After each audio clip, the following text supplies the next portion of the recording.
ঈমান অনুযায়ী কাজ করতে হবে।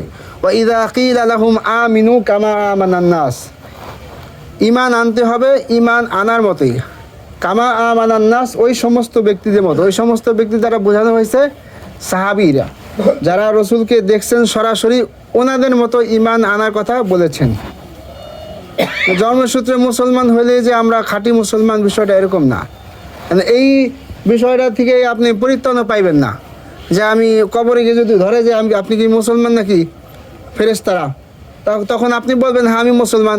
ঠিক আছে, তুমি ভাই মুসলমান, তুমি মুসলমানদের কী কাজ করছো বলো, তুমি মুসলমানিত্বের জন্য কী কাজ করছো সেটা বলো।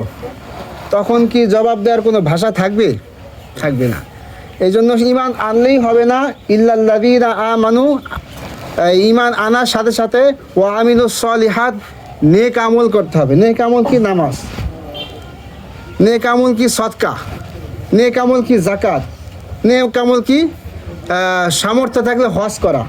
নেক আমল কি? ভালো কাজে জয়েন করা। এই যে যেমন আপনারা ভালো কাজে জয়েন করছেন, এটা ভালো, এগুলো আর কি।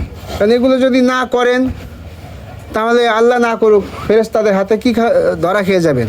আর ওই কবরে যদি কেউ ধরা খেয়ে যায়, পরিত্রাণ বা বাঁচার কোনো উপায় আছে নাকি?